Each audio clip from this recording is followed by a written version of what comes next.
Eğitim Birsen olarak Ceylanpınar'ın eğitim sorunlarını bizler elimizden gelinceye kadar irdeleyip ve bunların çözümüne yönelik faaliyetlerde bulunuyoruz. Gerekli makamlarda sorunlarımızı dile getiriyoruz. Malum bir savaş içerisindeyiz ve bu savaşın etkileri tabii ki eğitime de yansıdı. Öğretmenlerimize, öğrencilerimize, okullarımıza, eğitim çalışanlarımıza, dolayısıyla velilerimize de yansımıştır. 8 Kasım 2012 sabahı top sesleriyle, makineli silahların kurşun sesleriyle uyandık.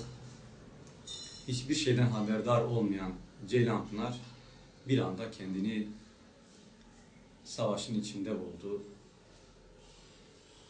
Ve ardından Suriye rejimine ait savaş uçakları çok ağır bombardımanlarda bulundular. Yanı başımızdaki Rasulayn ya da diğer deyimle Serikaniye'de. 2012 ve 2013 eğitim öğretim yılında bizler verimli olamadık. Verimli bir ortam yoktu ki verimli olalım. Öğretmenlerimizin önemli bir kesimi dışarıdan gelme. Büyük özverilerle Ceylanpınar'da bulunuyorlar. Haliyle aileleri, çevreleri endişelendi. Dolayısıyla bu savaş ortamından bir an önce gitmenin yollarını aradılar.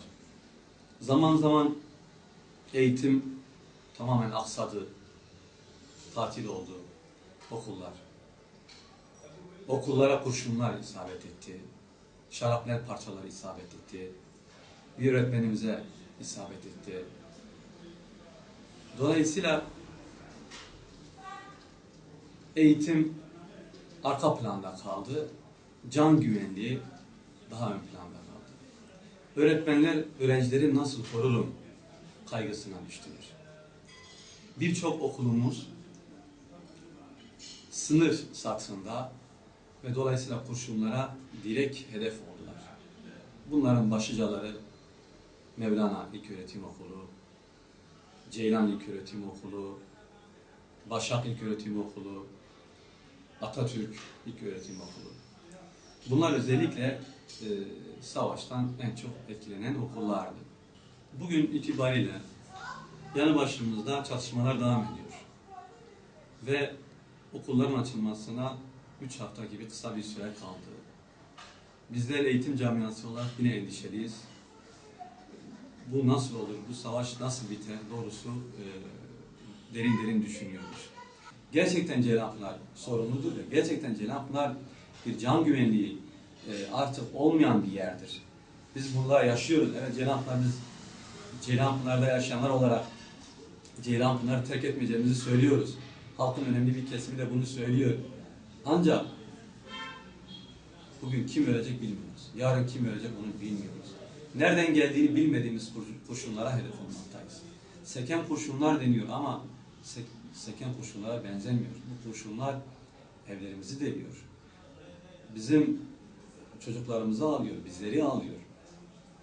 Tarlamızda çalışırken arkamıza düşen roket mermileriyle çocuklarımızın arasına ayrılmak zorunda kalıyoruz. Bizim evdekiler var. Ben bu oklar. Valla bizim evdekiler var.